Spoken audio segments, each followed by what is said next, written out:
All right, you already know what it is. Quarter Boyz Sports. It's me, the illustrious one, Professor Lake, in the building, man.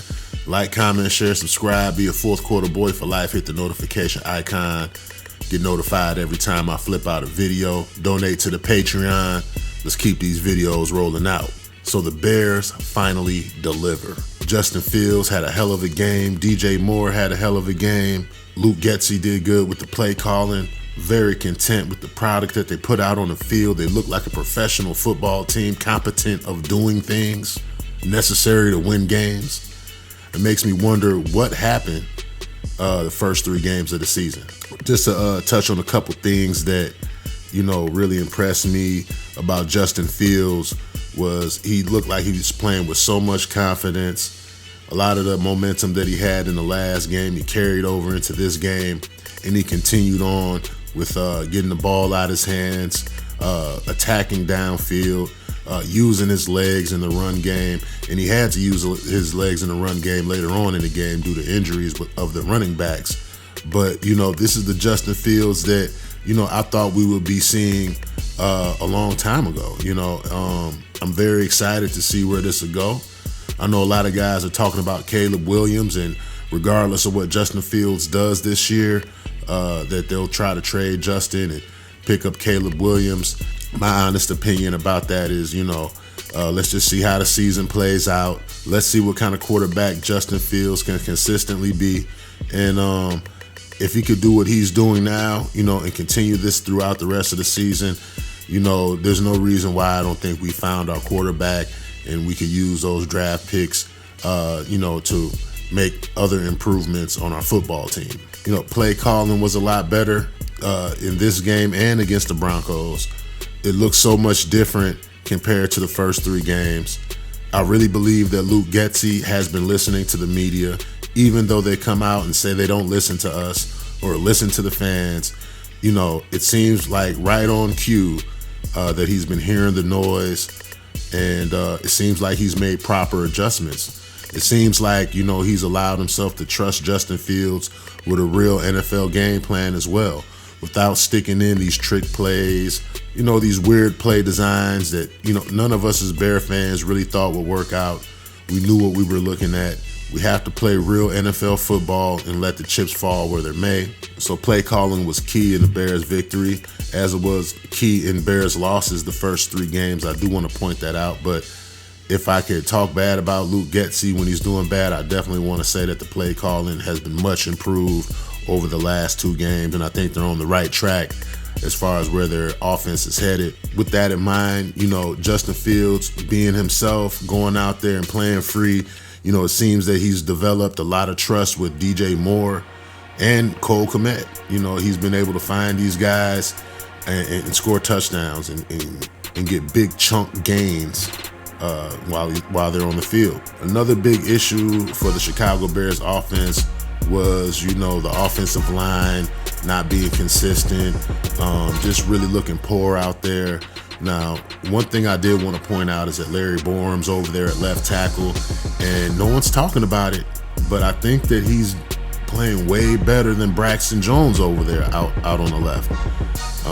Again, you're talking to a guy that's not a big Braxton Jones fan.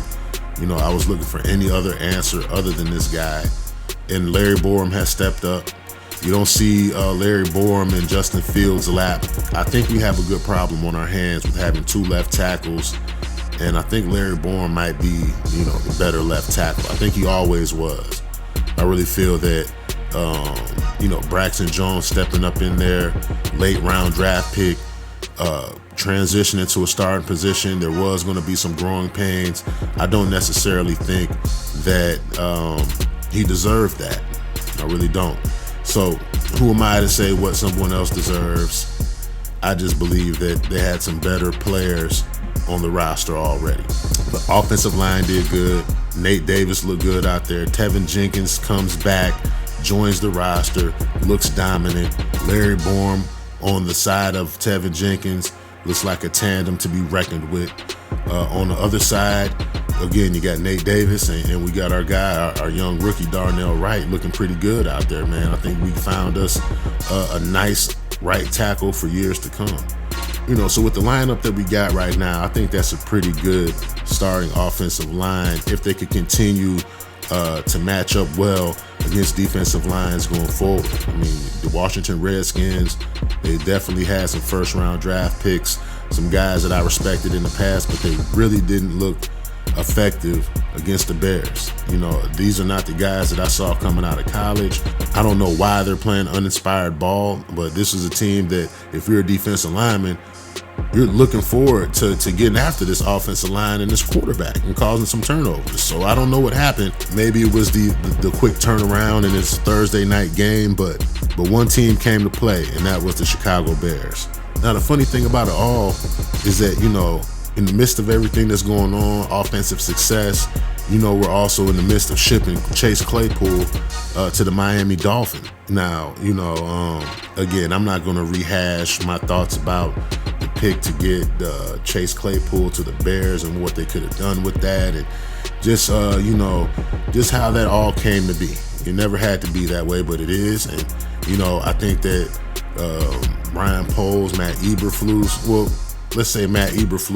I think that Matt Eberflus tried his best to make it work. I think Luke Getsy tried their best to make it work and make their general manager look good. But at the end of the day, when Ryan Poles comes to you and asks you, what's up with Claypool? How is it that we're not getting him involved in our offense as much as we should? And the coaches respond, he's an a-hole. This guy isn't studying. This guy isn't running the right routes. He's not accountable. And at this age and this stage in life, this is just not conducive for winning football. Now, you get rid of Chase Claypool. You don't allow him back in team facilities for about a week and a half now. You ship him to Miami. But during this time, the offense looks great all of a sudden. I'd hate to think that Chase Claypool had this much of an effect on the locker room, on the offense, on the play calling, but god damn. You tell a guy don't come back and your offense starts producing, I don't know. I don't have anything else to say about that, but good luck to Chase. I don't wish any, bad career on him. Hopefully he could turn things around, but it was definitely surprising to see him go out like this on a second time. He's still on a rookie contract. How are you on 3 different teams and you're still under a rookie contract? Makes no sense to me. So defensively, they played well in the first half. They were pretty intense. They were able to get off the field on third downs. And another positive is that they helped close out the game. They only allowed 20 points. They got some turnovers. They got some sacks.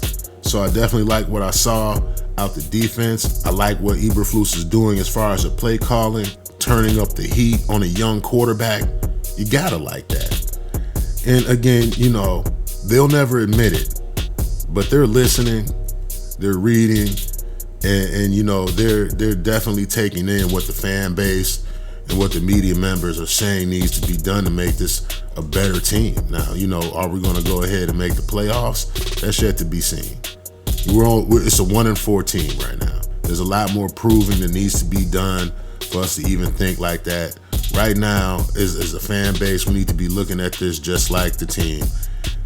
One game at a time. Let's see where this journey takes us. Hopefully Justin Fields can be the savior for the Chicago Bears. It's definitely going to leave some question marks at the end of the season if the Bears are able to turn things around in regards to coaching, in regards to talent acquisition, in regards to drafting. So I'm going to keep it quick. A lot of fans wanted to hear my opinion about the Bears versus Commanders game.